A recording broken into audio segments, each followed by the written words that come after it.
Hey everyone, let me ask you something. Did you know that 11 former Edmonton Oilers are still waiting for a new NHL team? It's wild to think about how quickly careers can shift in this league. Here's the thing. Edmonton has some cap space, but instead of splurging on stars, they've got a bunch of veterans circling the block like they're at a clearance sale. These players aren't just sitting around. They're actively trying to prove they still belong. But why would teams even consider them? Let's dive into what's really going on here. Take Evander Kane, for example. I mean, the guy's a physical specimen, right? He can drop the gloves and score goals, but lately, he's been more of a liability than an asset. At 34, he's not the same player who terrorized the league a decade ago. And don't get me started on the off-ice drama that's followed him like a shadow. Teams are risk-averse these days, and Kane's resume is a mix of potential and caution flags.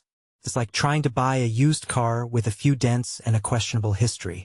You hope for the best, but you're always second-guessing. Then there's Henrique, who was supposed to be a steal for the Oilers at the trade deadline.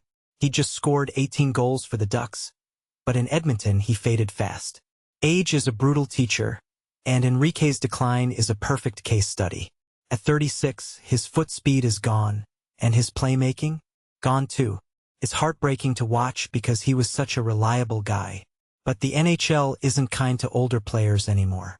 Teams are chasing youth, and Henrique's story is a reminder that even the best can't outrun time. Jeff Skinner's situation is almost tragic. He was a 6-time 30-goal scorer, but his move to the Sharks didn't work out. He scored 6 goals in 32 games and got waived. Skinner's career might be ending, and it's sad because he was a cornerstone for so many teams. But here's the kicker. He's still trying to find a spot. Why? Because players don't just quit. They keep fighting even when the odds are against them. It's a testament to their grit, but also a reflection of how tough it is to stay relevant in this league. Now, let's talk about David Perron. He was a fan favorite in Edmonton, and his 28-goal season in 2013-14 still makes Oilers fans nostalgic. But he's not the same guy anymore. He's 36, and while he's still productive, 13 goals in 65 games last season, he's fighting for depth roles. Teams are prioritizing younger players, and Perron's experience is a double-edged sword. He's valuable, but not in the way teams want to invest in now. It's like being a seasoned mechanic in a world that's all electric cars. You're skilled, but the market has shifted.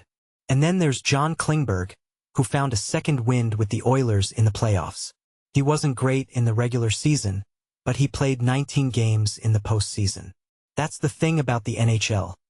Sometimes, a player's value shines through in the pressure of a playoff run.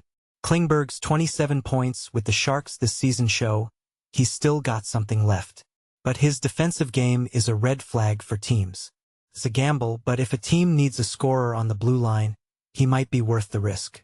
Injuries could be a game-changer for some of these players. I mean, who doesn't root for injuries?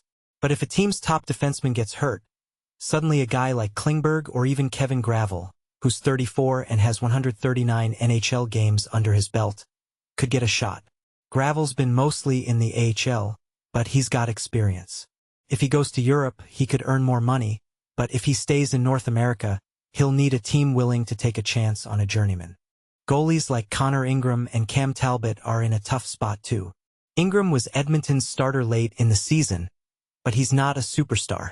Teams will take a backup goalie, but they're not going to overpay. Talbot, on the other hand, is a veteran who's had his ups and downs. His .883 SV% last season might be the end of the road for him. But here's the thing, goalies are different. They can bounce back, but at 39, Talbot's window is probably closed. So what does this all mean?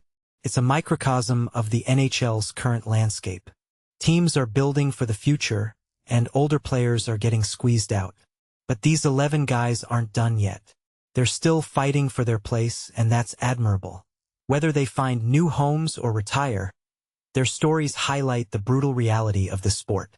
And who knows, maybe one of them will come back to Edmonton if injuries strike.